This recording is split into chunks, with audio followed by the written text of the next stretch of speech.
Our company. Okay. Good start.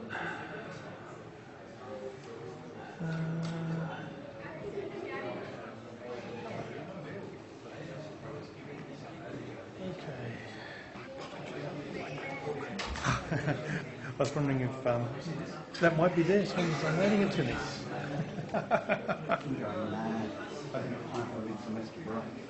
I know exactly what you're talking about, believe me.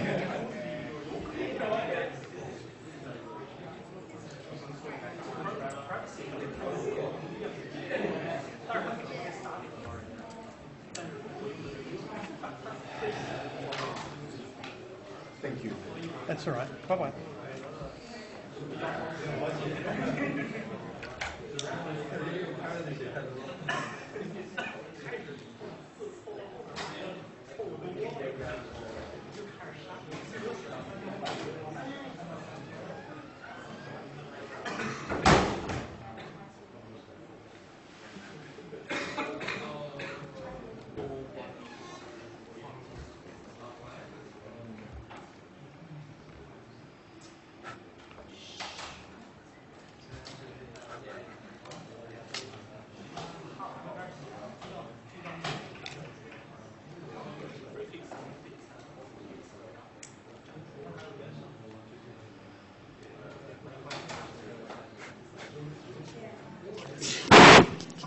Okay, am I coming through on the mic okay? Turn it up.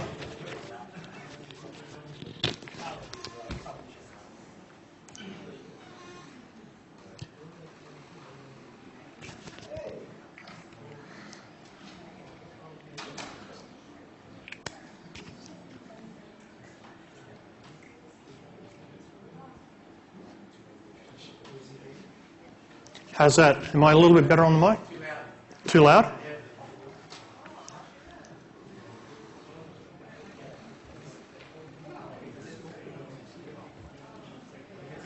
How's that? Is that better? Can you hear me? No, it's too soft now. Too soft now.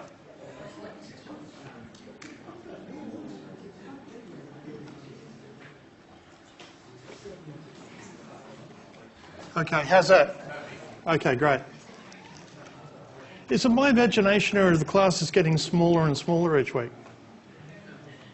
We must be coming up on STUVAC. Okay, thank you all for coming along again, yet on another dark and cooling Thursday evening. I know we're kind of heading into the latter part of autumn at this point in time. Okay, tonight we're going to be talking about risk management and a little bit about that. But before we go in to risk management, we've got assignment number 1 coming due on Sunday. So let me ask the question how we're going on that, and if there are any questions, now is your very last chance to ask them. If you haven't started your assignment until now, you might be in a spot of bother. Do you understand what you have to do? Do you understand what we're asking? I'm going to take that as a yes. If no one's asking questions, I'm going to assume that everything is perfect and you're going to be doing a great job. Was that a question? Yeah?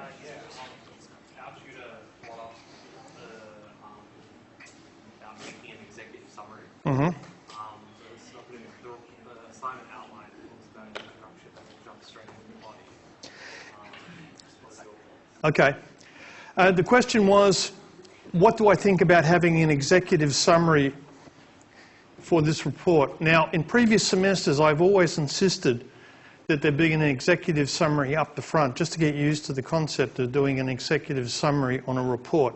I took it out deliberately this time. So if you included an executive summary, a short paragraph at the front saying what the content actually is in summary form, that's fine. But you won't be marked down if you leave it out. Because this is a relatively short report, given that it's probably only about 3-4 pages of body with references and title page and that sort of thing. So I've decided that if you don't want to put in an executive summary, it's okay, we won't mark you down. If you want to put one in, that's okay too. We will go through that as well. So I'll leave it up to you to put it in or not. So if our tutor said that we wanted, we don't. Okay. Who was your tutor? David. Okay. David's working off the last semester because every single semester up until now, I have actually insisted I put it in. That reminds me, I probably will need to notify the markers that it's okay to leave that out because the tutors who are marking it may expect it to be there. I haven't made that clear to them. I've just rewritten the assignment. So that's a reminder for me to actually put out a note to my tutors. Yes? Can I have a representative for Tute 1, please? Over something live. Next group, say something for Tute 2. You left your paws on the wall.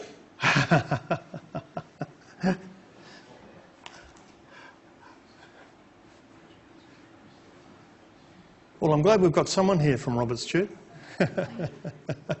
Excellent. Okay, thanks, Robert. Appreciate you bringing that across.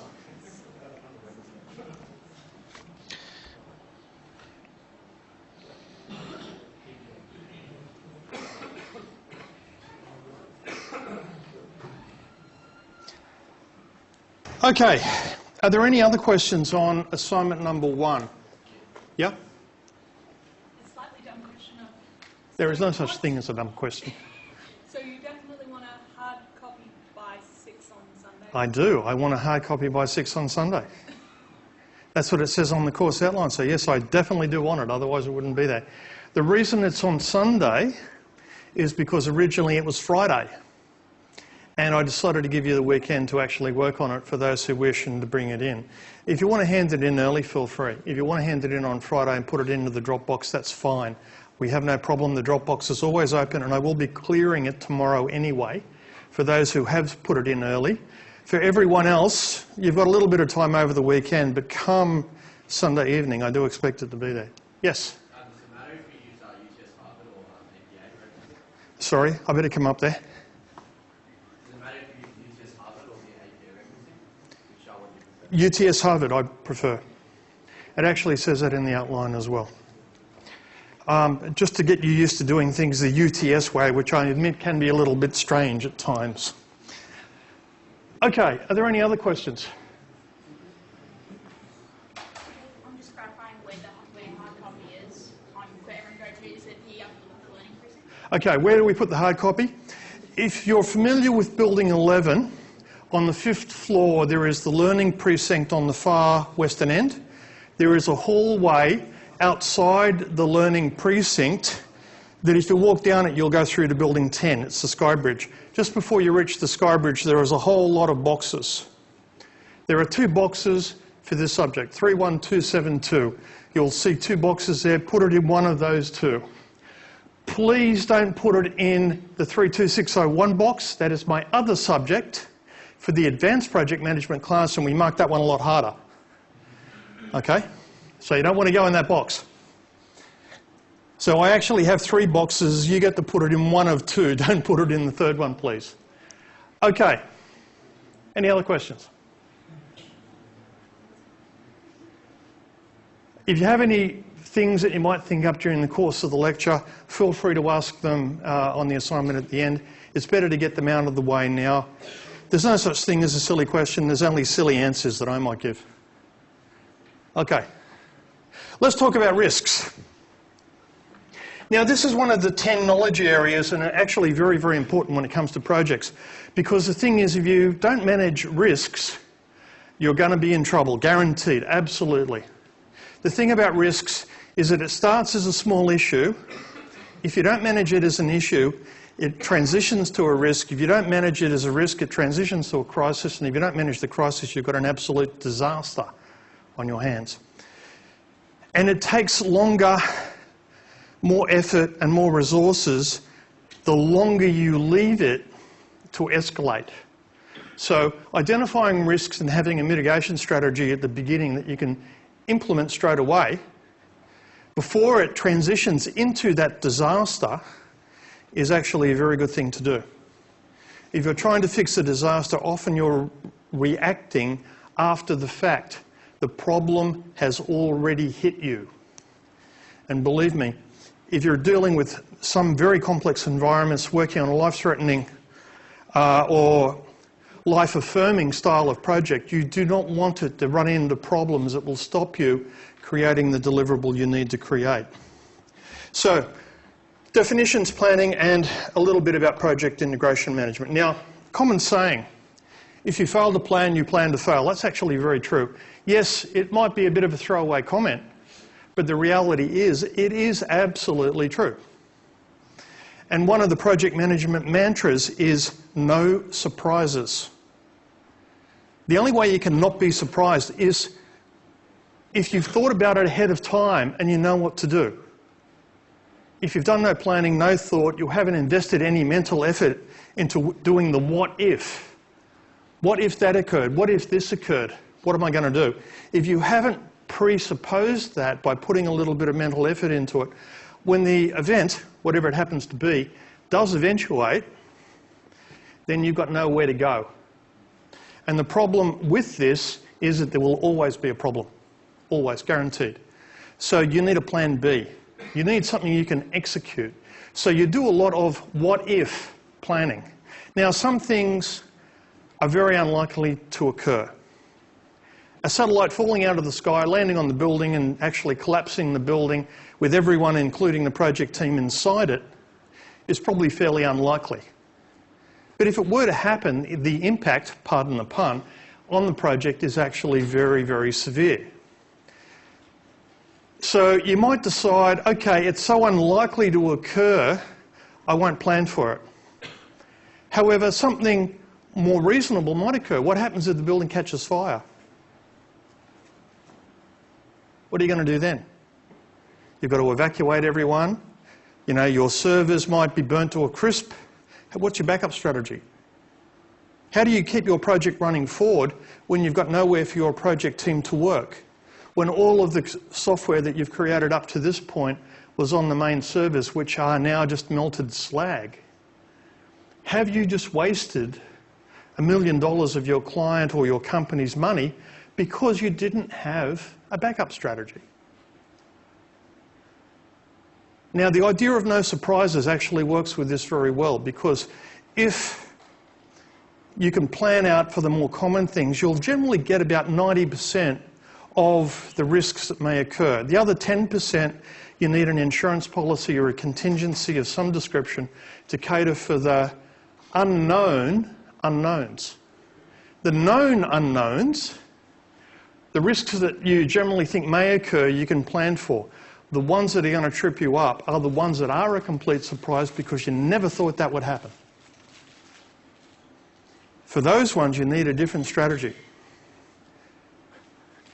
What gets measured gets managed. So you need to be able to reduce your risk management plan to something that you can check on a daily basis. Now, let me tell you, having been a project manager, the risk management plan, along with the Gantt chart, is one of the documents that a project manager will check every single day. What risks have eventuated overnight? What risks that were only problems yesterday have now escalated? Which ones have gone away? Which ones do my team tell me are now solved and we can cross them off? Because the risks that you start with at the beginning of the project will grow.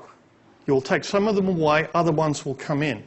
So one of the key areas, the 10 knowledge areas of project management, is you need to manage risk. And if you're not used to it, it can be a little bit tricky because you're trying to manage stuff that hasn't happened yet. and may never happen. In other words, all the work you put into its management may be a waste. But believe me, if the risk or issue does occur, that's when you realise it wasn't a waste at all. Purpose of project planning is to guide project execution. So we come back to our 5 areas here in terms of phasing of a project life cycle. When you take a look at risk planning, you're in here with the project plan. You're trying to decide, given the scope that we have, given the task list that we have and the activities we have to pursue, that we've decided to pursue, what are the risks associated with that? What things are likely to occur that I need to put a little bit of resource aside to deal with if it happens? What, when, who, where, how, why, how much, how long, all of these things come into play. So the thing with project planning is that very rarely does a plan go the way that it should. You can do all of this planning up front. You can think you've got all of the numbers, and I can guarantee you, as soon as you get the project underway, something's going to occur that you had never thought about. Or maybe the environment will change. Maybe your company will introduce new technology. Maybe the key individual that you required to do a key piece of work decides to go on maternity leave, gets sick, resigns the company, gets promoted. All of these things can happen. Maybe you're undertaking your project and there's a parallel project going off in another building somewhere. They need more budget and they've decided to take your budget. So they're putting an argument forward to the CEO of the company that your project should be closed down so that they can get access to your money. How are you going to defend that? Because it happens. I know, I've done it. It's like my project needs more money. I know if I just go up and ask for it, I'm probably not going to get it. But if I can suggest where the money could come from a less important project, or at least a project that I can sell as being less important, then maybe that will work in my favour. Now, it doesn't have to be underhanded or deceitful. This might very well be a favour trading exercise between you and that other project manager, whoever they happen to be. I'm going to put forward this case for a reduction in your budget, but I'm also going to help you get a reduction in the scope of your project so that you don't need that additional money, in which case we're both satisfied. It's a win-win. Be aware, if you go and try and get that other project manager's budget without them agreeing to it, you're going to have a fight on your hands. So you've got to be very, very careful. Projects work on favour trading, at least project management does. There might be a time when that other project manager has a key person or a key resource at a time when you really need that expertise, and when you go to them and ask, can you borrow them, they're going to turn around and smile at you and say no. Because you undercut them earlier and they owe you no favours. On the other hand, if you can grant a favour that doesn't cost you, that is also money in the bank because you can come and trade on that favour at a later point in time. You better believe that there's a political aspect to running projects. Unexpected events will happen and assumptions and estimates may be wrong. Let me change that. Assumptions and estimates will be wrong. Because remember, at least with a complex project that you're doing as a waterfall, at the beginning of the project is when you have least information about the project.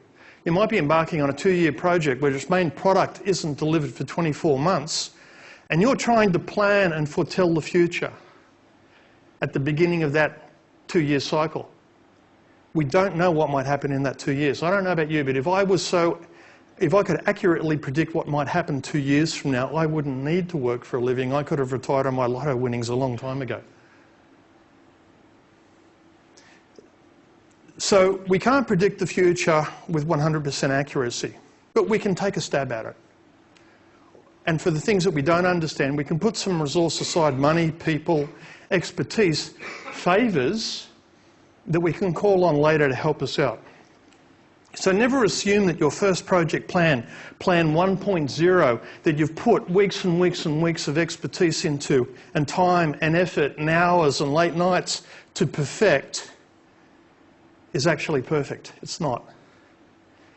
It's an approximation of reality at a snapshot in time based upon the information you have at that time. information can change. The day after, the whole world can change. Something might happen. You might have a global financial crisis where all of the markets go into the toilet and your company decides we can't afford 6 projects, we're going to have to cut back to 2. We're going to have to get rid of 4. Which 4 do we get rid of? Maybe you're one of the 4. You need to think about what the unexpected might bring. And assumptions and estimates may be wrong. This is one of the reasons that you have to put your assumptions and your estimates down on paper, because if something were to occur later, you can show the basis upon which you've made your decisions. Your planning is based on a set of assumptions, a concept of reality. So you need to be able to put that down on paper. What's in scope? What are we going to do? What is out of scope? What is deliberately going to be left to the side? Because if you don't put that down explicitly, someone's going to make an assumption about your assumptions. And if your assumptions are wrong, you can guarantee that theirs are wrong too. So think about the estimates that you're putting up. They're only estimates. The assumptions are just a snapshot of reality. Reality can change. But at least if you've got them down on paper, you can put an argument together to say all of my planning was based on this picture. And then the picture changed. So we need to replan certain things. Risk. An uncertain event, condition that if it occurs has a positive or negative impact on the project objectives. Risk, if it occurs, can also be positive. It's mostly negative, it's what we fear, but it can be positive. Maybe your company buys another company and part of the project that you're creating was a piece of software that this other company you've just acquired already has. So you no longer need to create that module. You can just use the one that they've already created.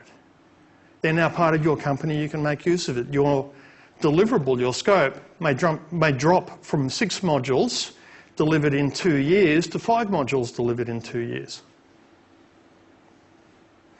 That is a positive outcome for the project. It may or may not happen, but if it does, it's likely to jeopardise the success of the project because it's an unforeseen event. Unforeseen events have an impact. The impact, because it's an unforeseen event, the impact is also uncertain. We don't know what it is until we go and investigate it. So therefore, risk management is an organised means of identifying and measuring risk and developing and selecting and managing options to handle that risk.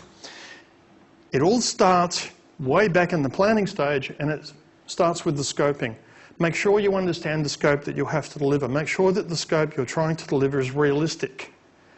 If you're going to be calling in people to give a level of expert advice, you may want to listen to them.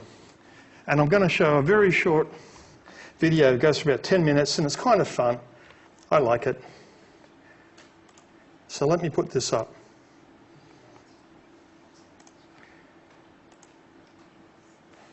Our company has a new strategic initiative to increase market penetration, maximize brand loyalty, and enhance intangible assets. In pursuit of these objectives, we've started a new project for which we require 7 red lines. I understand your company can help us in this matter. Of course. Walter here will be the project manager. Walter, we can do this, can't we? Yes, of course. Anderson here is our expert in all matters related to the drawing red lines. We've brought him along today to share his professional opinion. Nice to meet you. Well, you all know me. This is Justine, our company's design specialist. Hello. We need you to draw 7 red lines, all of them strictly perpendicular, some with green ink and some with transparent. Can you do that? No, I'm afraid... Let's not rush into any hasty answers, Anderson. The task has been set and needs to be carried out. At the end of the day, you are an expert. The term red line implies the colour of the line to be red. To draw a red line with green ink is, well, if it's not exactly impossible, it's pretty close to being impossible. What does that even mean? Impossible? I mean, it is possible. There are some people, say, suffering from colour blindness, for whom the colour of the lines doesn't really make a difference.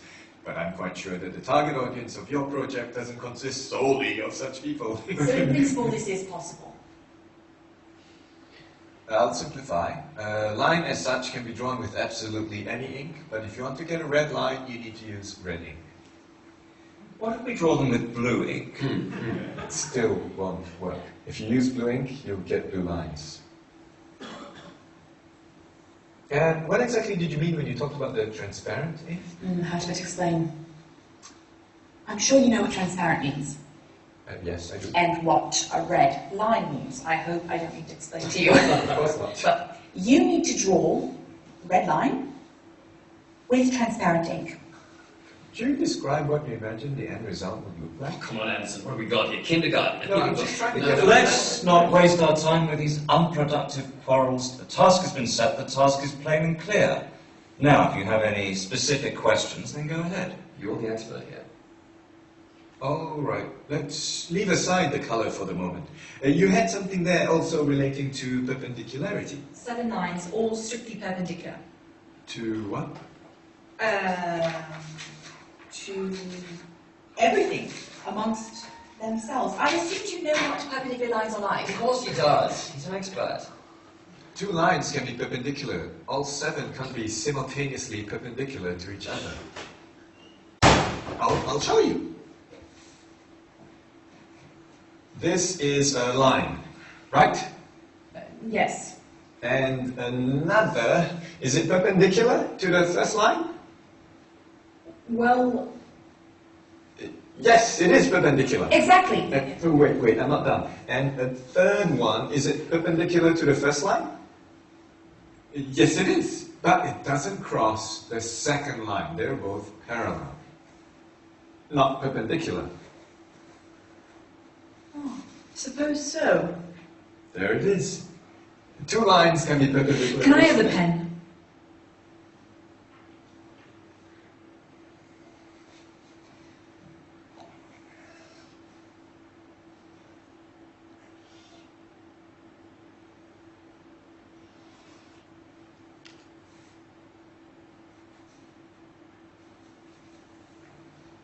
How about this? This is a triangle. It's definitely not perpendicular lines. And there are 3, not 7. Why are they blue? Indeed, I would have asked that myself. I have a blue pen with me. This was just a demonstration. That's the problem. Your lines are blue. Draw them with red ink. It won't solve the problem. Well, how do you know before you've tried? Let's draw them with red ink, then let's see. I don't have a red pen with me, but I'm completely certain that with red ink, the result will still be the same. Didn't you tell us earlier that you could only draw red lines with red ink? In fact, yes, I've written that down here. And now you want to draw them with blue ink. Do you want us to call these red lines? I think I understand. You're not talking about the colour now, right? You're talking about that what do you call it? Perpendicularity, yes! That's it. Now you've confused everyone. So what exactly is stopping us from doing this? Geometry. Just ignore it. We have a task. 7 red lines. It's not 20, it's just 7. Anderson, I understand you're a specialist of a narrow field. You don't see the overall picture. But surely it's not a difficult task to draw some 7 lines. Exactly. Suggest a solution. Now, any fool can criticize. No offense. But you're an expert. You should know better. Okay. Let me draw you 2 perfectly perpendicular red lines. And I will draw the rest with transparent ink. They'll be invisible, but I'll draw them. Would this suit us? Yes, this will suit us. Yes, but at least a couple with green ink. Oh, and I have another question, if I may. Can you draw one of the lines in the form of a kitten? What? In the form of a kitten? Market research tells us our users like cute animals. It would be really great if we could... No. Why? Look, I can of course draw you a cat. I'm no artist, but I can give it a try, but it won't be a line anymore, it'll be a cat. A line and a cat, these are 2 different things. A kitten. Not a cat, but a kitten. They're little, cute, cuddly. Cats, on the other hand, It won't make a difference. Anderson, at least hear her out. She hasn't even finished speaking and you're already saying no. I got the idea, but it's impossible to draw a line in the form of a cat. What about a bird? So, where do we stop? What are we doing? 7 red lines, 2 with red ink, 2 with green ink, and the rest with transparent. Did I understand correctly? Yes. Excellent. In which case, that's everything, right? Oh, I almost forgot. We also have a red balloon. Do you know if you could inflate it? What do I have to do with balloons? It's red. Anderson, can you or can you not do this? A simple question. As such, I can, of course, but... Excellent. Organise a business trip. We'll cover the expenses, go over to their location, inflate the balloon. Well, this was very productive. Thank you all.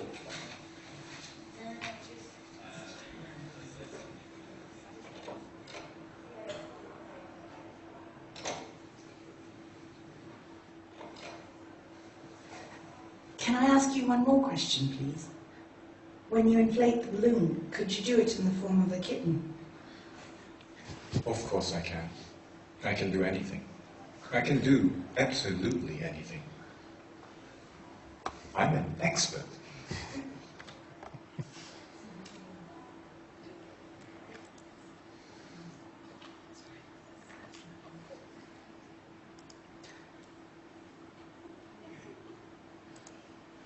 Okay, I just thought that was a little bit of a fun comedy sketch to put up.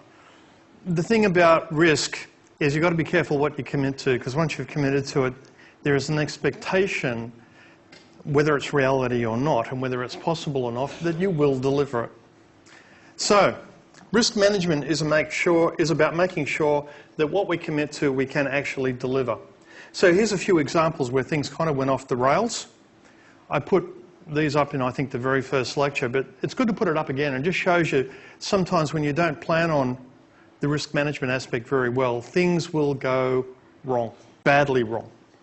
So when a risk eventuates and turns into a disaster or a crisis, there is a cost associated with it in attempting to fix it. Whether you can actually fix it or not may or may not be true, but whether or not you fix the end result, the invested money is lost. You put that into the project to either keep it on track or to try and keep it on track, but that money is now spent, and it may be money that you hadn't planned on spending. Maybe it was money allocated for other things, which means you get now 80% of the way through your project and your project runs out of cash. So what are you doing now? You've got a deliverable that's 80% created and you can't bring in the final product. This is what's called a failed project. So you have to manage your risk and you have to manage the investment associated with it. So risk management planning. There are a number of different steps that go into risk management. The first of these is getting the planning done properly. So identify, analyse, develop strategies for responding to risks, provide a warning system for impending or potential problems that need to be addressed, and decrease the probability or impact of undesirable events.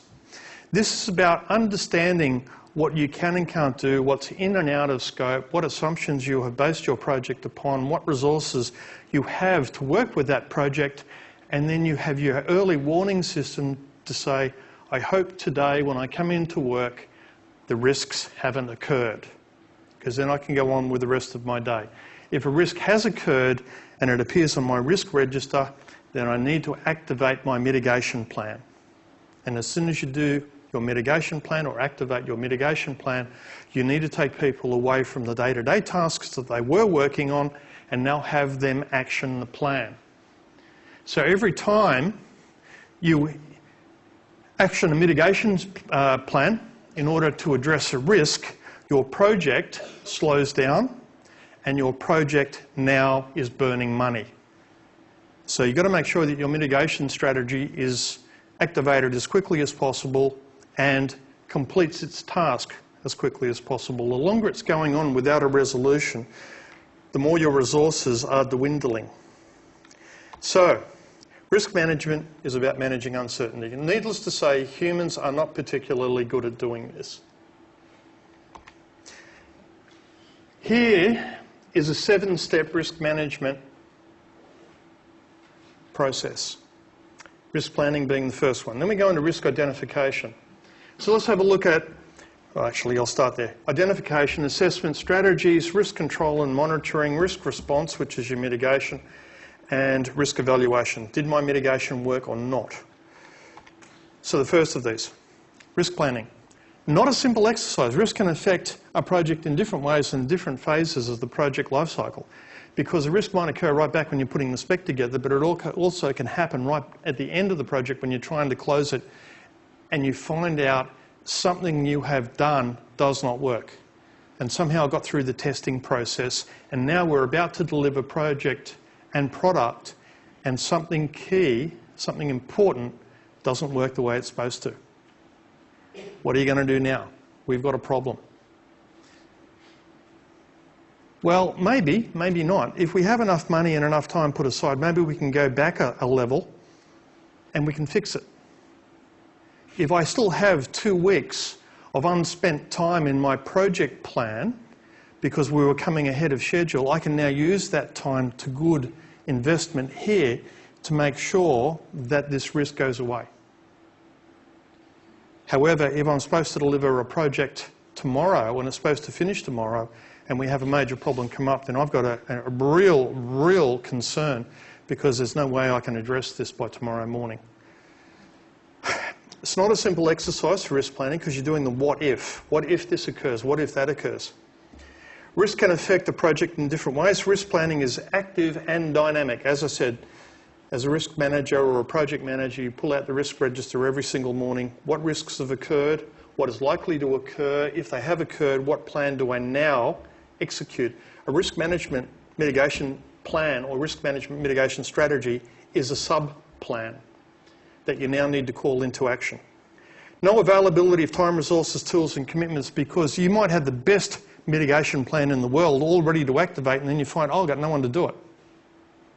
I've got no time left. I've got no money. If I want to go out and hire an expert, I can't bring them in. I've got no resources. So you can have the best plan in the world, except you can't action it, which means that your project now has a very big problem. So you've got to know all of the investment materials that you have available to you. What tools can you bring to the table? What resources can you use in order to achieve the goal of the project and make this risk go away as quickly as possible? And they can come from any direction. Yeah? Wouldn't it also be a matter of guessing how much in the way of resources you'll have when this risk actually comes into play? Because it might be that you've got it all now, but then you've got nothing.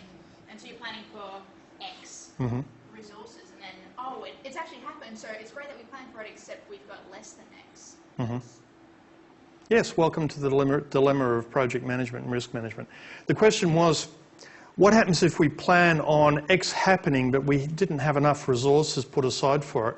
We planned on X only taking Y in terms of money, time, or expertise, and it takes Y plus 10. It takes more than we've put aside. Like, if you want to go and buy a car, you've got $10,000 in the bank, but then you go to the car dealership and you find that the car that you absolutely had your heart set on buying is actually $15,000. What are you going to do? Same dilemma. You either have to step back and try and get an extra $5,000 from somewhere, or you've got to go and buy a cheaper solution. So do you try and increase your resources to cover your risk, or do you try and take a reduced risk to deal with the resources that you have? And by that I mean that you may not do all of the testing, you may not have all of the level of quality, but it may work. And this is one of the key dilemmas of project management. How much do you put aside for this sort of stuff? Because if I've got a budget of $1 million, and let's say I put aside $10,000 for risk management for my insurance policy, and that's really what risk management is, it's an insurance policy. If I put $10,000 aside to deal with my risk, is that enough? It's absolutely sufficient if no risk occurs. If all of the risks, never happen and the project runs according to version 1.0 of my project plan. But we know that that's not going to happen. Is $10,000 enough in my 2-year project to be able to deal with risk management? Let me ask a question. How would you deal with this? How would you deal with this? Can you give me any thoughts? You're sitting there, you're the project manager, you know that there's going to be risks that are going to happen, and you're not 100% sure of what those risks might be yet. How do you manage and put aside money, time and expertise for an event that may or may not happen? Yeah? Look at similar projects that were done within your company or in other companies. How much, if you can get the numbers, how much it costs them to fix it? Okay, so we look at other projects This is what's called analogous project management. You're actually analogous estimating. I'm talking about that in a later lecture. But you look at other projects that are very similar to yours, what risks happened on them. But the thing is, projects are unique by their nature. So some of the risks that occurred on these other projects that are similar to yours may not be exactly the same. The risks that happened on theirs may not occur on yours. Or they may happen and require more to be fixed. Yeah? And you go to the fortune teller. You go to the fortune teller. Yeah. I don't think that's really going to work too well either. You never know. What do? You're going to your boss. Let me put it as a hypothetical. You're going to your boss, the CEO of the company. You're working on $1 million project. You've estimated this project to be $1 million, given all of the activities that you need to do. You've got a meeting with your chief executive officer in 1 hour, and he's going to ask you, or she's going to ask you one burning question. How much money do you ask for? You've estimated this to be $1 million. What are you going to ask for? Yeah? Could be a percentage of, let's say, $1 million of what you think it could be. So you could set aside, you could ask for 1.2 million, for example, so you have a buffer. Okay, so we deliberately build in a buffer, and you're suggesting a 20% buffer. If we think this project is $1 million, we ask for 1.2 million. So we've got a 20% buffer built in. Let me ask you another question now.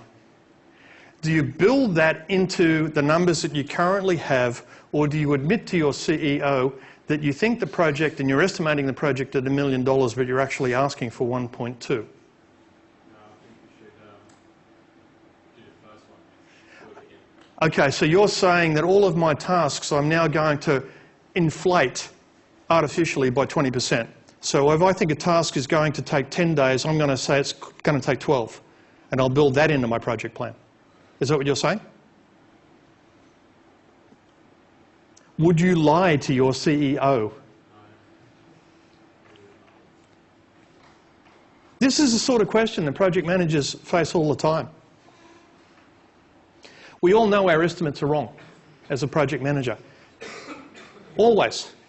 But what are you doing? I mean, you've got a meeting with your CEO. Give me some suggestions. What are you going to do? We've had one suggestion there, which is just up the numbers by 20%. Maybe or maybe not. What would some of the rest of you do? Yeah? Just say it as an emergency fund.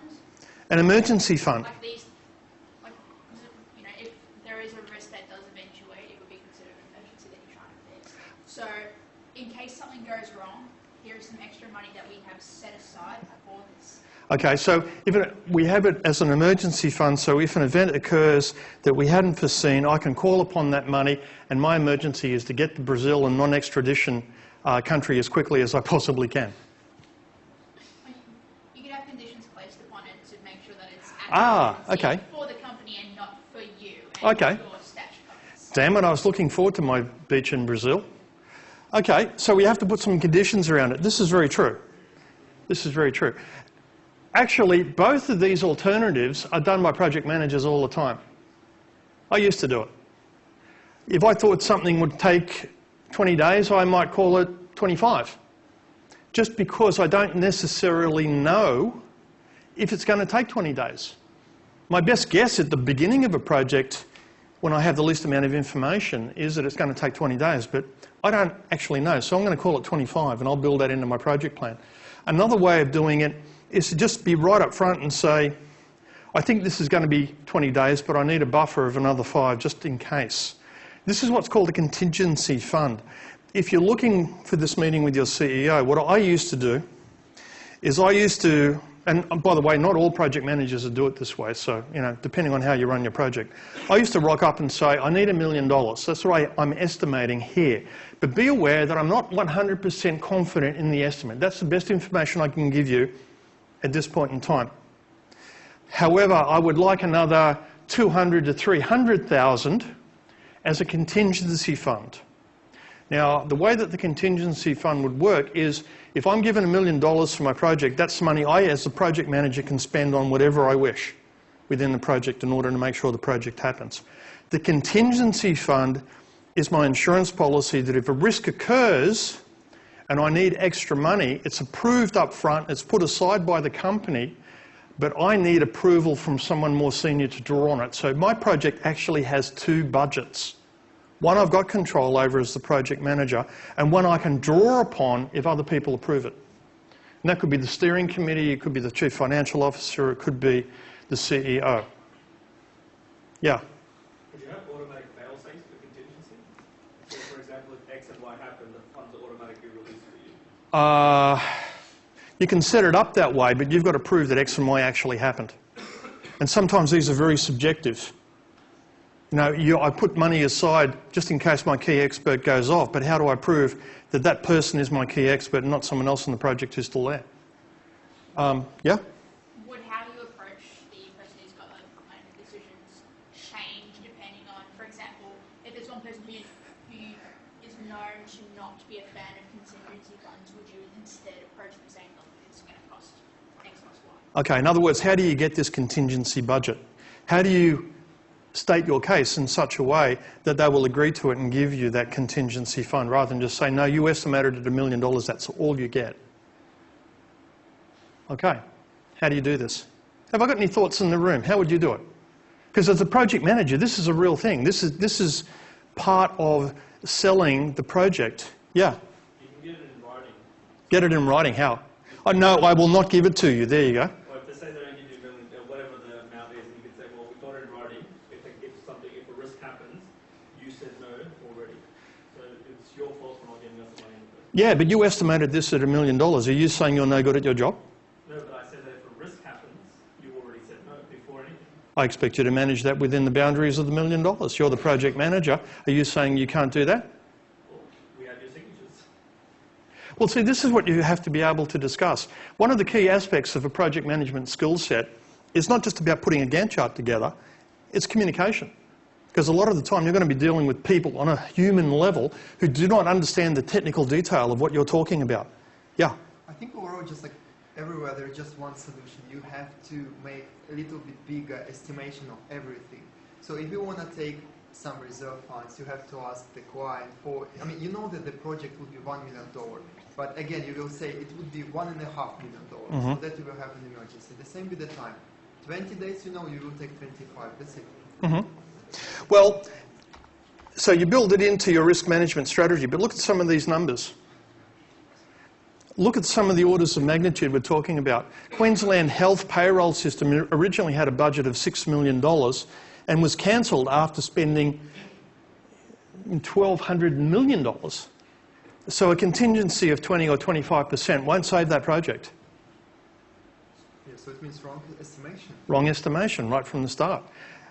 The thing is that they didn't have enough information and they didn't do a close enough job on managing it. So these are some of the things that you have to think about. Yeah? In your experience, when you've gone to someone and been upfront, been like, look, we need this contingency fund, do they tend to say yes or no? Yeah, because I can sell it. See, the thing is that you actually have to sell anything because they don't know. They honestly think that they're looking after the company the best way possible and that you might be overestimating how much money is required. You have to sell the fact that this is absolutely required. Question? Yeah. Is the way you sell it basically by going, we've done 5 or 10 or 500 projects like this. This is what we've seen before. Yes, that's absolutely one way of doing it. And then if you have a project which is really totally different to a project which you've done, then you either don't take it on or you say, we're going to make the contingencies big. Yes. See, the way that these things sort of happen, the first thing is you don't have enough information. You have to realise that at the beginning. So you go look at other projects of a similar nature. And maybe within our company, we tend to have a 25% overrun on all the projects that we do. We tend to underestimate what we deliver by about 25%. So we need 125% in order to be able to create what we need to create. So, okay, if our track record is we always run 25% over, let's make that our budget. I will estimate $1 million and we'll call it 1.25 million because our history says that that's what we spend. So that's absolutely one way of doing it. Look at analogous situations, very similar or like situations. So I have a question. So could you please go back on the slide with the bad estimation? This one back here. Yeah, the previous. Yeah. That one there? Yeah. So could you tell what actually happened with the project managers that were responsible for project with the pencil label? I can't tell you what happened to all of the project managers, but I can tell you some of them are looking for new jobs. I can tell you that many of these situations that you've got up here ended up in lawsuits. Some of them are still going through. I believe the Queensland Health Payroll System is still going through. And IBM in Queensland, who were the external consultants who did the original estimation and who actually blew that budget out, were put on the Queensland government blacklist saying never use these guys as a consultant again. IBM being one of the biggest IT companies in the world. They missed it really, really badly on that one. But they aren't the only ones. I've seen this happen with the big 6 consultancies, PricewaterhouseCoopers, Deloitte. I've seen them all do this. Yeah? How what? It went from 6 to 1,200. Oh, you'd be surprised. It's a lot easier than you think. They introduced new levels of technology that no one understood. The requirements were not set clearly. The scope of it, the assumptions weren't documented properly. What was out of scope was never really put down. Things like, what does this system connect to in terms of other systems and integrate, was never really assessed. So all of these things, when they got under the covers, they weren't just delivering a payroll system, they were delivering everything that payroll system had to connect to, which in a government department like Queensland Health is massive. All of your hospitals, all of your consulting, all of your ambulance and emergency response services, all of these things came into play, and many of these were not estimated correctly. Many of them were not even estimated at all. And then they started to run into problems with technology, and that began to be a problem because not all of them understood the technology. So they kept bringing in more and more people to try and fix these things, but the thing is they began tripping over each other because they didn't actually understand what they were trying. They thought they were delivering this, and they actually ended up trying to deliver that. The requirements were wrong right from the start. So this ended up in the law courts, which, by the way, for IT projects is not unusual. When you see an external consultant spend a lot of the client's money for no outcome, better believe the client will take them to court. So if you're working for the consultancy, you better make sure that you've got your act in a row, because if you're the project manager, you're going to be in the witness box. Guaranteed. Now, I've never been called into a law court, thankfully, for the projects that I've worked on. But I know people who have. And as I said, I've seen this happen to most of the large consultancy companies and most large IT companies. At some point, we'll have a project go so very badly wrong because many of them deal with external clients. They don't do this for themselves. They're paid by external agencies, external companies. And if you're buying something, like imagine if you bought a car and as soon as you drove it off the lot, it broke down. The wheels fell off, the roof caved in, the windscreen toppled over and fell off. How would you feel? You've just paid, say, $30,000 for a brand new car, and there it is in pieces in the gutter, after only having driven 40 feet. So you go back to the car dealer, you know, a little bit down the road, and you say, hey, what did you actually sell me here? It broke down as soon as I drove it off the lot. And they say, oh, nothing to do with us. Once you drove it onto the road, you were in charge of it. Now, would you take that person to court, or would you take that dealership to court in order to try and recoup your $30,000? Yeah, you better believe you probably would. Because they created something or sold you something, I'm going to use a legal term here, not fit for purpose. When you start talking about not fit for purpose, there is a legal definition that goes along with that that will get you in court. It basically means that you have been contracted to deliver a particular project or a particular outcome, particular product, and you failed to do that to the level of quality and the level of the specification required. Now, you can argue that you did, but then we go back to the contract. What was actually in the contract? What was in the project plan? What assumptions were made? What was in scope? What was out of scope? What was the risk that occurred that blew this budget out, and had you planned for it successfully as a project manager? And if the answer to all of this is I don't have the documentation, I didn't do the planning successfully, all of my estimates are wrong, you're probably going to lose the court case. This could be the end of your IT career right here. Because most companies, if they lose a case like that, if you're a vendor company or an IT or an information systems company, they may have to pay out millions of dollars, not only for the loss of the project, but the damage that the project created. This could literally be tens or even hundreds of millions of dollars. Someone's going to be to blame for that. The project manager, as the person who is supposed to head the project, is often the one that carries that can. So you better believe that, if you think, oh, I don't need to put a lot of time into risk management, my job is secure. No, it isn't. Because if things do go wrong, you're the person they're going to come to and ask questions. This is one of the reasons that project managers get paid a lot of money. The good ones anyway.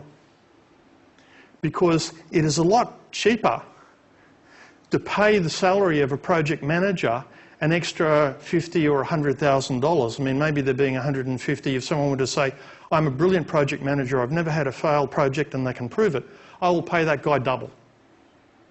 I'll pay him $300,000 or her $300,000 per annum without question. Because the cost of a failed project could be tens of millions of dollars, much more. If you can show me a project manager that has a track record of brilliance, I want that person. I will pay for them. I will get into a recruitment war to have that person work for me. The best project managers, believe me, they are worth their weight in gold.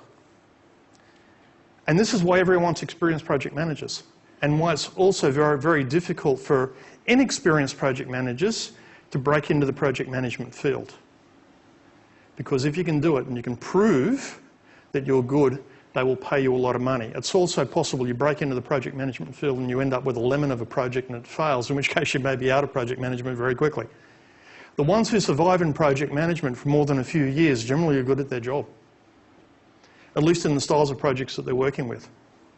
So one of the aspects that they're good is risk management, because they know this is one of the areas that can come unstuck really easily.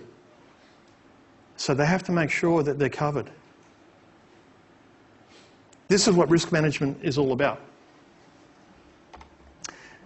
Okay, risk identification. Risk can be internal or external to the project. You've got your knowns. You've got your known unknowns, which means I don't know about this, but I know that I may have to think about it. And then the really dangerous ones, which are the unknown unknowns. These are the ones that I never thought about, that I never anticipated, I never even considered, but that's a risk that's happened and I have no way of dealing with it. I've got no mitigation strategy because I didn't think about it ahead of time. Brainstorming, interviewing, checklists, looking at past projects, these are the ways by which we understand the risks that may occur in our current project. And I use the word may with inverted commas around it because, as I said, projects are unique by their nature. This is just a starting point. Once you've had a look at your previous projects, then you need to understand what are the risks that are likely to occur on this very specific instance of a project that I'm working on. And this is where you start going and talking to people, because if you're trying to do it out of one person's head, aka the project manager, you're going to miss things. You're only one person. You won't have seen every possible outcome and be able to build them in. But maybe people in your project team have got access to projects or experience that you don't have, and they can say, hey, Grant, have you thought about this one? If that risk occurs, we could do that. So, oh, I never even thought about that one. Other people have different backgrounds and different experiences. This is where the brainstorming and interviewing and the checklists and past projects are just a starting point for further conversation. Risk has two components, a likelihood of the event occurring and the impact of the event. How likely is it that this particular risk will eventuate? Because if it is so unlikely, maybe I don't do anything, I just ignore it. And if it does occur, how much of an impact it will have on the project? Even if a risk is very, very likely, if its impact on the project is only a few cents, it's going to be very, very minor. Well, I can just live with it. I'll absorb it. If it's only a few dollars, if the risk occurs, it's not a big deal, you know. My PA spills my coffee, you know, coming in the morning. That's a risk to the project because I absolutely need my coffee to wake up. That's okay. I'll give her another couple of dollars or him another couple of dollars and ask him to go buy me another one. Or worst comes to worst, I'll grumble a bit and go get it myself. These are the stories that can tend to come through.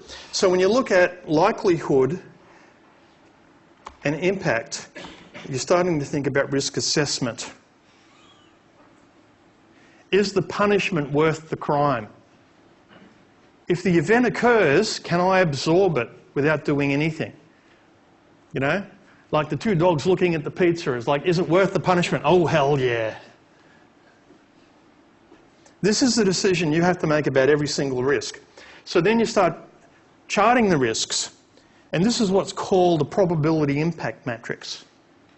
So another version of this is also called a traffic light report because of the colouring.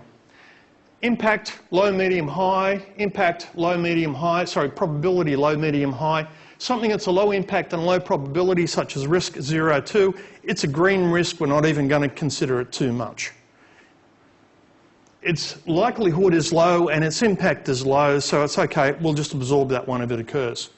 But risk 0, 3, it has a high probability of occurring, and if it does occur, it can really affect the project. That is one I have to look to every single day. I go in the morning. Did risk 0, 3 happen overnight? Whatever that risk happens to be. You know, my key designer puts in their resignation. Did that happen since yesterday? No. Okay, we can move on. That risk hasn't occurred.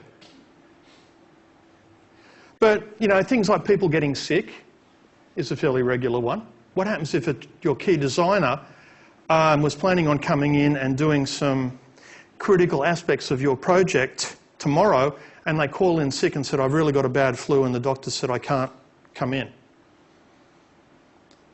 And tomorrow is when you've got the presentation to all of your CEO and everyone else, and that person was supposed to be there to present their section of this and explain how the risks are going to be managed, and they're not there anymore. Aren't you going to be embarrassed? Embarrassment could be the least of the impacts, depending upon something like that. Someone going off sick, a key person in your project team going off sick, is a natural and likely occurrence at some point in the project. You could be the one going off sick as the project manager. And believe me, in long-run projects, people get tired and they do fall sick a lot more often. So then you have a strategy. What is my strategy? A risk response might be accept the risk or ignore it. It's so low-key, it has such a low impact, I don't even need to think about it. I'll just absorb. If it's an extra few dollars, that's okay. We'll deal with it. Avoid the risk. How would you avoid the risk? Anyone have a suggestion? How do you avoid a risk? Yeah? Like avoiding the, in the same way that you avoid a sickness by avoiding the ways that it can be transmitted. Okay, absolutely. You avoid the risk by avoiding the ways that the risk may eventuate, may be transmitted. So if you can deal with it when it's still just an issue, before it becomes a risk, then you don't have to worry about all of the contingencies that go along with it. Another way of avoiding risk is a lot of risk comes out of things that you don't know. So maybe one of the things is like, okay, we've got to deliver 6 modules for this particular information system. 5 of those modules are using tried and true technology that we really know quite a bit about, so they're okay. The 6th one is brand new technology that we have no expertise in, so maybe what we do here is we break this into 2 separate projects. We have one project to deliver the 5 modules in areas that we know about. The 6th module using technology that we have no expertise in, we're going to call that a research and development project, and we'll set it up with a different project manager in its own separate budget. So what you've just done then is you've avoided technology risk on your project with a cogent argument to reduce the scope. That is one way of doing it. It's not the only way. There are different ways of avoiding. Reduce, mitigate via a response plan.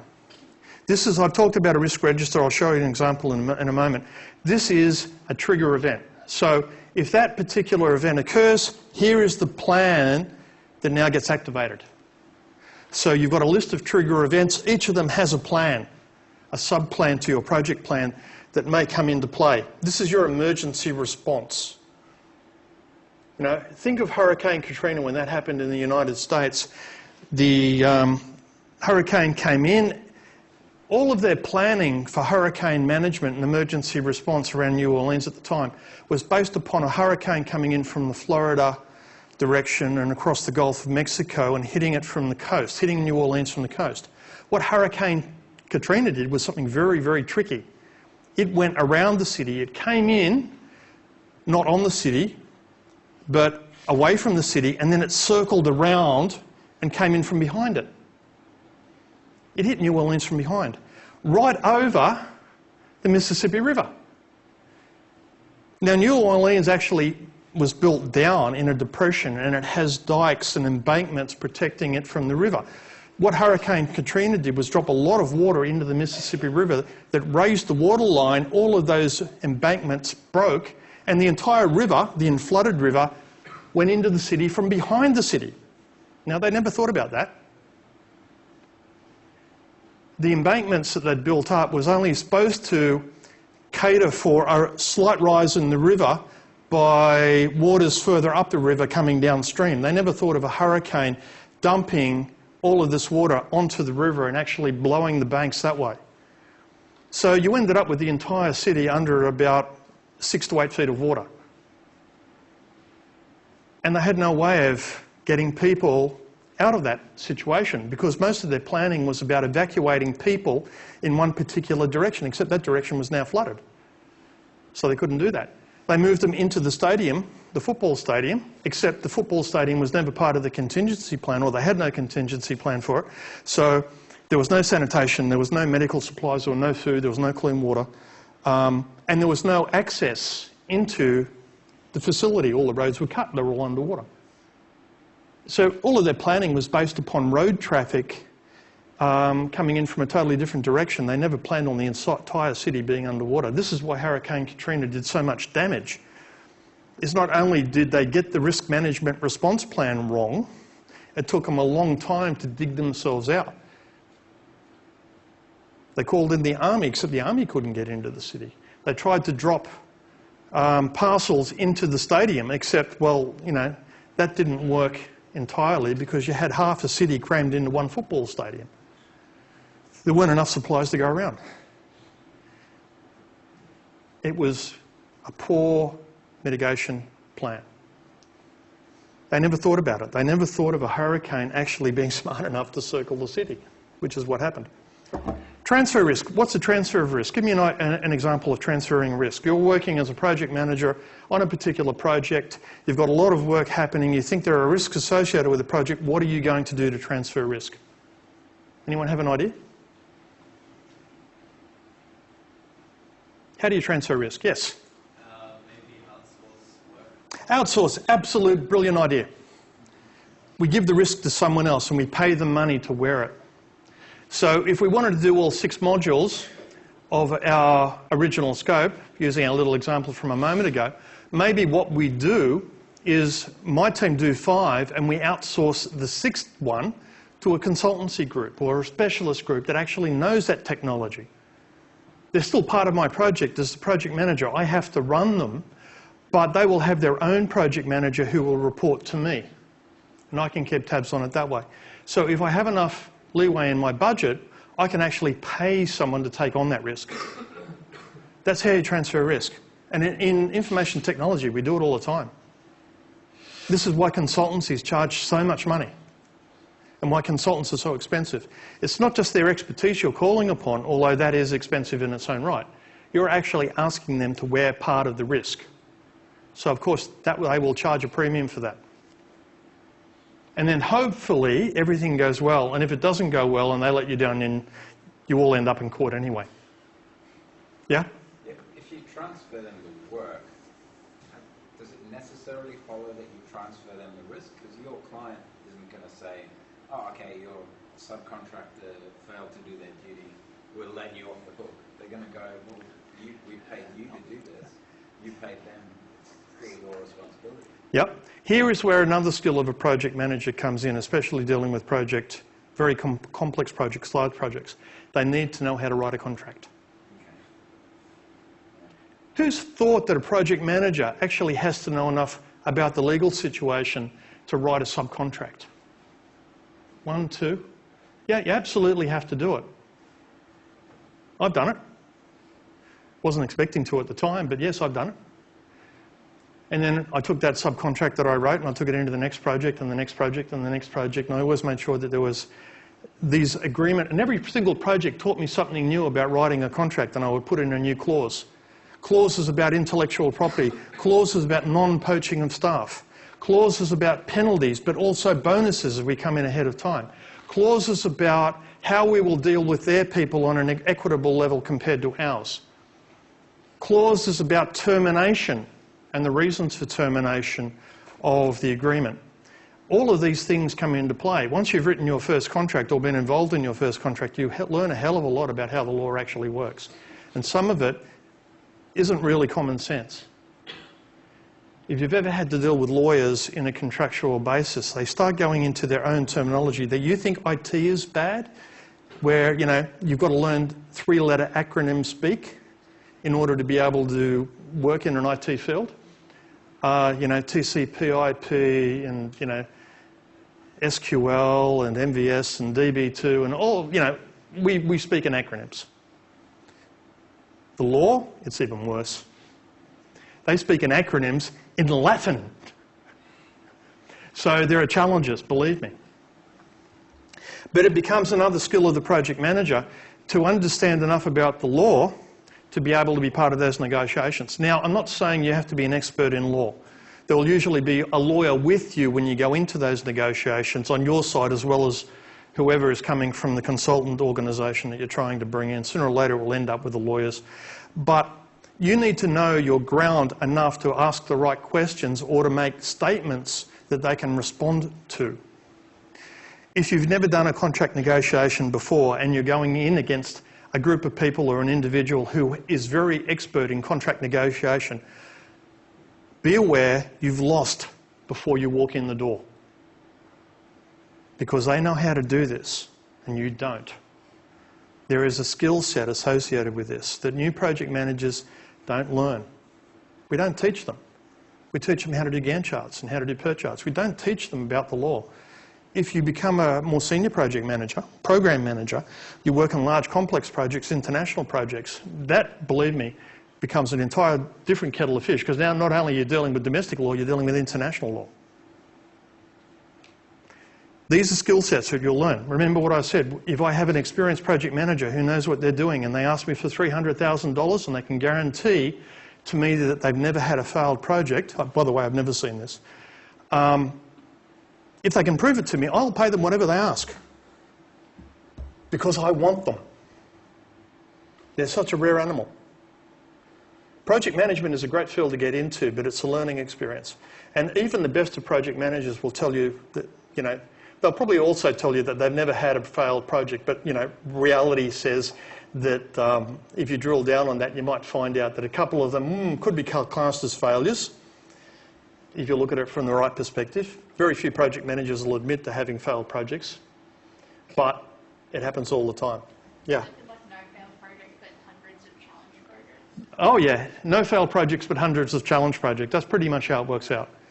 What happens is, usually I delivered everything that I needed to deliver, everything I was contracted to deliver. I'm a great project manager, but I was let down in this particular area for no reason that I have control over. This is a change in specification or a reduction in budget over which I had no control, and that's why this project ran late.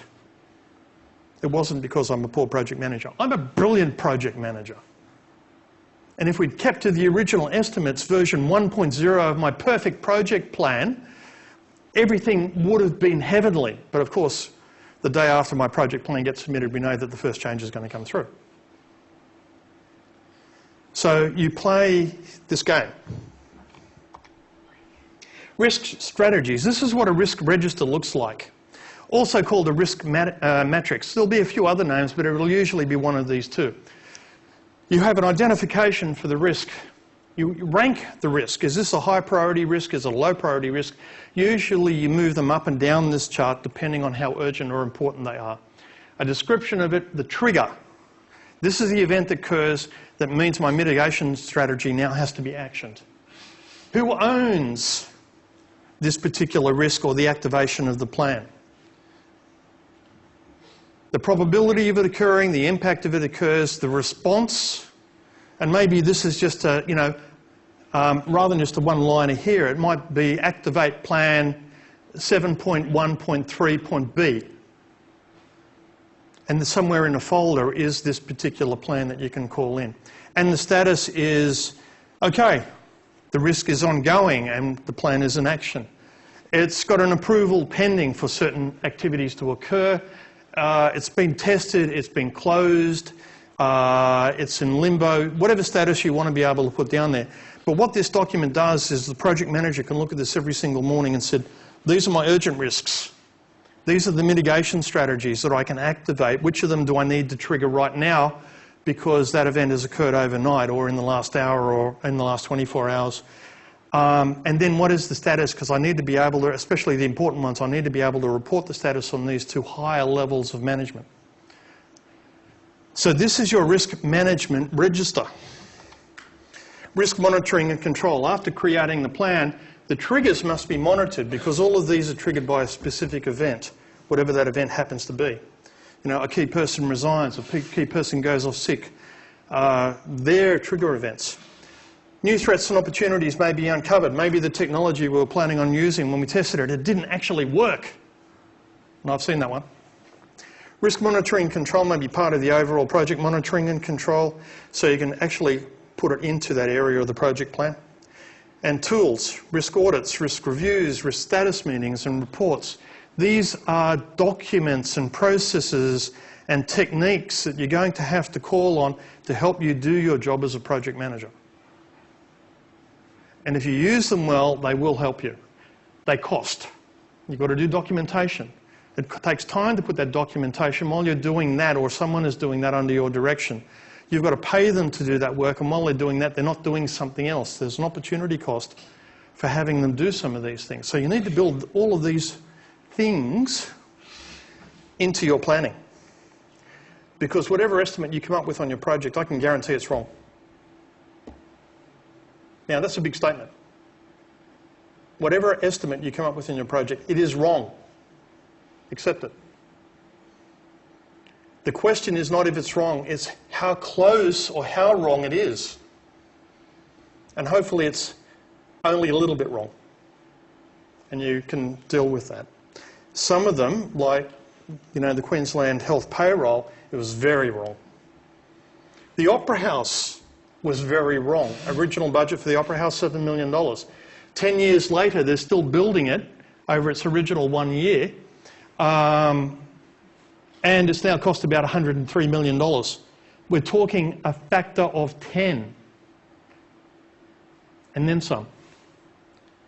That's not just a little bit wrong, that's a lot wrong. In order to finish the Opera House, do you know what they had to do? They had to create a statewide lottery because the government couldn't fund it. So the government created a lottery and everyone bought lottery tickets. And for 10 years, that funded the construction of the Opera House. Because the original design of the Opera House, they changed it. It wasn't going to work under the original blueprint. These days, it's hard to think of postcards for Sydney without having the Opera House on there. Risk monitoring and control is a continuous exercise risk response. When a risk trigger occurs, the risk owner must take appropriate action per the response plan. Outcome will be favourable or unfavourable. Outcome should be assessed for further action. Did my mitigation work? Yes or no? If it didn't work, I need to come up with another plan. What do I do now? Can I transfer that risk to someone else, to have someone more expert come in and deal with this? Because clearly my team and myself are not sufficiently skilled to work this one through.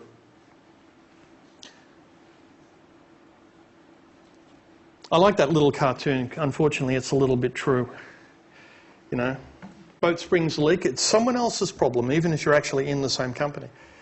Okay, resources and support must be available, because if you don't have the resources and the senior level support, to let you action the plan successfully, even if you've got the best mitigation and risk management plan in the world, if you can't activate it and you can't provision it, then your project dies because you can't remove this risk. And if the risk goes on, it turns into a crisis, and that crisis becomes a disaster, and the disaster will stop your project. It will kill it. It's like a cancerous growth. If you let a risk escalate, it will gradually eat up all of your resources. Risks very rarely go away by themselves. They just get worse. Risk evaluation. Know what worked and what didn't. Recognise and avoid similar issues.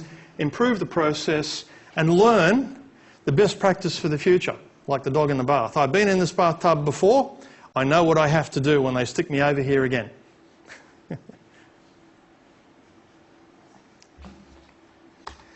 Okay, I'm just going to mention integration very, very briefly because we've talked about some key areas of the project. One of them happens to be this integration because all of these risk, time, stakeholders, human resources, communication, etc. are all great by themselves, and you usually have people looking after them, but it's sooner or later you've got to bring them all together and make sure all the parts interweave successfully. Nothing in a project is done in isolation. This is one of the reasons when you're going through the workshops, the workshops are being constructed to build on the previous workshop. So the scope builds on the stakeholders, the task builds on the scope, the risk builds on the task. Each of these 6 workshops are simulating, they're not exactly, 100% accurate, but they're simulating what would happen in a project environment because we actually do go through it this way. The more heads you can wrap around a particular activity, the more likely you are to have control of that area because you're bringing a lot more intelligence and a lot more brain power to bear than just one person. The project manager, no matter how good they are, will not know everything. But sooner or later, they have to be able to pull all these areas together into some sort of cohesive framework, and this is where the integration plan comes in. This is the project management aspects of running the project. Integrates the key knowledge areas, baseline for project measurement, control, scope, time, includes organisation, team contracts, processes, work to be performed, work not to be performed, resources to be used, risks, schedules, all of these things come into this integration because all of these areas will touch on each other. They all build on each other. The longer the project goes on, the more information you've got of all of these different areas. It's tailored to a project, it's dynamic and it's subject to change because, as we talked about with risks, anything in a project can change at the drop of a hat. Includes a project plan, tasks to be executed to complete a project deliverable, often noted on a Gantt chart, and a network dependency diagram. Sorry, pardon me. So you'll find that the project plan, the task list scheduled against the calendar, is actually embedded in a project management plan. The project management plan being all of these other areas, not just the Gantt chart. How do you manage your contracts? What strategies have you got for risk? Who do you go to if you need to hire more people? These are all part of the project management plan. Often documented, at least at a high level, as a strategy in the project charter. And we talked about the project charter right back in the second class. So you can go back and have a reference to that if you want. But that charter will detail strategies that overlap this integration plan. A project management plan and a project plan are not the same thing. The project plan says what tasks I need to do in order to deliver the product. The project management plan manages everything around that, including the environment, the context, the people, the organisation, liaison, all of that stuff that don't necessarily appear on a Gantt chart directly related to completion of a project software task. So, a few final words. Project management plan, not project management integration plan, not a project plan. Integration plan is not a software integration plan. I've had that one come up as well. When I talk about integration, I'm talking about integration of the knowledge areas. I'm not talking about how software module A talks to software module B and passes data between the two of them.